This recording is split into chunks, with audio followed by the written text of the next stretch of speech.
Friends, welcome back to my own channel investorpreneur. So आप सभी का फिर से वेलकम है हमारे ऑप्शन सीरीज़ में। हम आज डिस्कस करेंगे different types of strike price.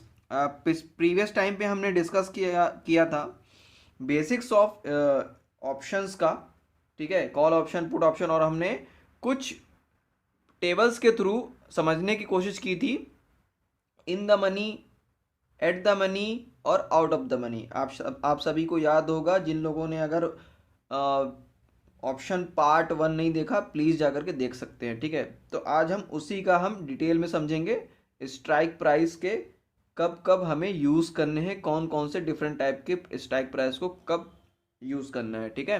तो हमारा सबसे पहले क्या आता है, इन द मनी, ठीक है, आईटीएम। ये क्या होता है, ठीक है, ये किस तरीके से काम करता है हम समझेंगे। एंड सेकेंड हमारा क्या आता है, एट द मनी, एटीएम, ठीक है। एंड आगे मैं बात करूं तो आगे क्या आता है हमारे लिए, ओटीएम। तो क्या होता है, ये किस तरीके से होता है हम समझते हैं, ठीक है। तो सबसे पहले इन सभी चीज़ों को समझने के लिए आप सभी को मेन इसके अंदर समझना पड़ेगा क्या, आईवी। ये क्या होता है समझ लेते हैं। आईवी, इंडिया वॉलेटिलिटी इंडेक्स, ठीक है। ये क्या होता है कि इसको समझना बहुत ज़्यादा इंपॉर्टेंट है। अभी आप देखिए कि इसका जो अभी परसेंटेज चल रहा है वो क्या चल रहा है, लगभग लगभग 18% के आसपास, ठीक है, 18% के आसपास ये चल रहा है। आपको ये कब किस तरीके से लेना है, जो हमारा ये स्ट्राइक प्राइस है इन द मनी का, ये कब लेना है, और आउट ऑफ द मनी कब लेना है, और एट द मनी कब लेना है, ये डिपेंड करेगा आपका आईवी पे, ठीक है। तो चलते हैं, स्टार्ट करते हैं। सबसे पहले इन द मनी पे आते हैं। तो इन द मनी को हमें कब लेना है, कि जब हमारा आईवी हाई हो, ठीक है, जब हमारा आईवी क्या हो, अच्छी तरीके से मूव कर रहा हो। तो हमें इन द मनी किस तरीके से मूव करता हुआ दिखेगा, जिस तरीके से बैंक निफ्टी के अंदर फ्यूचर्स में होता है, ठीक है। बैंक निफ्टी के अंदर जिस तरीके से फ्यूचर्स में मूव होता है, ठीक है। तो फ्यूचर्स में किस तरीके से मूव होता है, यानी कि जिस तरीके से बैंक निफ्टी मूव करेगा उस तरीके से इन द मनी का जो कॉल ऑप्शन होगा वो उस तरीके से मूव करेगा, ठीक है। यानी कि उसी तरीके से चलने वाला है, और ये थोड़ा सा हाई प्राइस में मिलता है as compare to out of the money, at the money, ठीक है।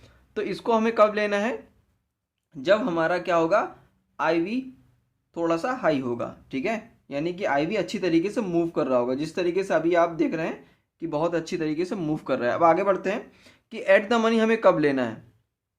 इसके बाद आता है eight the money. At the money मतलब फॉर एग्जांपल अगर अभी प्राइस चल रहा है 14,200 के आसपास, अगर बैंक निफ्टी चल रहा है, तो हमें इसको समवेयर अराउंड इसका एट द मनी वही वाला होगा जो उसका रेट चल रहा होगा, ठीक है। तो एट द मनी हमें तभी लेना है, एट द मनी हमें तब लेना है जब विक्स हाई हो, एंड हमारे लिए क्या रहेगा कि ये भी थोड़ा सा as compare to out of the money ठीक ही रहता है, ठीक है। लेकिन ये इस तरीके से चलेगा जिस तरीके से बैंक निफ्टी का फ्यूचर चलता है, ठीक है।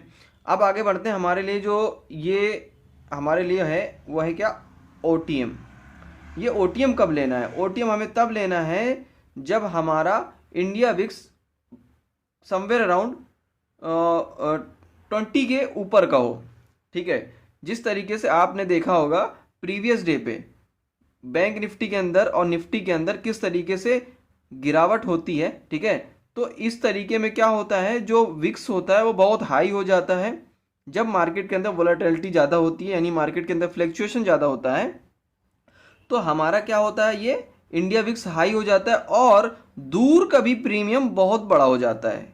इससे हमें क्या फ़ायदा होता है कि उसके अंदर फ्लक्चुएशन बहुत ज़्यादा होता है और राइटर्स से ज़्यादा बायर्स कमाते हैं, यानी कि ऑप्शन बायर, यानी कि जो हम आउट ऑफ द मनी भी अगर प्रीमियम उठाएंगे तो वो ज़्यादा का होगा और फ्लक्चुएशन बहुत अच्छा करेगा, ठीक है। तो तब हमें क्या करना है, आउट ऑफ द मनी में काम करना है। आउट ऑफ द मनी भी बहुत अच्छा रिटर्न देगा, तभी देगा जब इंडिया विक्स बहुत हाई हो, यानी कि समवेयर अराउंड अभी हमने बात की कि 22, 21, जिस तरीके से हमारा 27 जनवरी को रहा है मार्केट, ठीक है। तो अभी हम फिर से देख लेते हैं कि आउट ऑफ द मनी के अंदर हमें किस तरीके से काम मिल सकता है। तो हमें ये रहेगा। अब अब इंडिया वॉलेटिलिटी इंडेक्स को थोड़ा सा कंफ्यूजन हुई होगी, मैं समझ रहा हूं कि ये जो विक्स है तो ये क्या है, ठीक है। तो आपको ज़्यादा अगर मैं बात करूं, अगर सिंपल लैंग्वेज में, तो आपको ज़्यादा कंफ्यूज होने की ज़रूरत नहीं है। आपको काम ओनली इन द मनी में ही करना है, एट द मनी में करना है और इन द मनी में ही करना है, दोनों में ही करना है। आउट ऑफ द मनी को थोड़ा सा अवॉइड कीजिएगा, ठीक है। आउट ऑफ द मनी को थोड़ा सा अवॉइड कीजिएगा, कोशिश कीजिएगा इस पे काम कम से कम किया जाए, क्योंकि ये मूवमेंट बहुत ही ज़्यादा स्लो करता है, ठीक है। ये दूर का प्रीमियम होता है। तो जैसे कि आप अभी मैं फॉर एग्जांपल बता देता हूँ, चार्ट में हम बैंक निफ्टी का चार्ट ओपन करते हैं और बैंक निफ्टी अभी चल रहा है 14,300 के आसपास, ठीक है। तो हमारे लिए कॉल ऑप्शन का जो इन द मनी होगा वो क्या होगा, वो होगा 14,000, यानी कि उसके नीचे का, ठीक है। तो हमारे लिए क्या हो जाएगा, हम यहाँ पे अगर बात करें कॉल ऑप्शन के लिए, तो कॉल ऑप्शन में हमारा जो इन द मनी होगा वो 14,000 का होगा, ठीक है, यानी नीचे की तरफ का स्ट्राइक प्राइस का। और जो एट द मनी होगा वो क्या होगा, बिल्कुल सही, आप लोग बिल्कुल सही लगभग लगभग बात कर रहे हैं। हमारा जो होगा एट द मनी वो क्या होगा, 14,300 का होगा, ठीक है। ये मैं बात कर रहा हूँ सी की, कॉल ऑप्शन की। तो कॉल ऑप्शन में हमारा जो 14,000 का है स्ट्राइक प्राइस, ये क्या हो जाएगा, ये इन द मनी हो जाएगा, आईटीएम, ठीक है।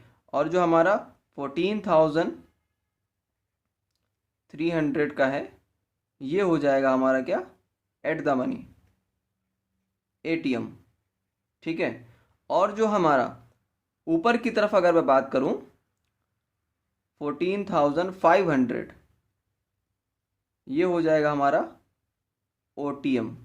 अभी आपको अच्छी तरीके से समझ में आ रहा होगा, ठीक है। तो इसमें कोई कंफ्यूजन नहीं है। अब हम बात कर लेते हैं पुट ऑप्शन की, कि पुट ऑप्शन में क्या होगा। पुट ऑप्शन में थोड़ा डिफरेंट ये हो जाएगा कि हमने देखो चार्ट के थ्रू भी प्रीवियस टाइम पे समझा था, फिर अभी समझ लेते हैं कि एटीएम हमारा वही रहेगा जो प्राइस चल रहा है, ठीक है। डिफरेंट क्या हो जाएगा, इसके लिए इन द मनी ये हो जाएगा, आईटीएम ये हो जाएगा और ओटीएम ये हो जाएगा, सिंपल, ठीक है। तो इसके स्ट्राइक प्राइस उस तरीके से ही मूव करेंगे, ठीक है।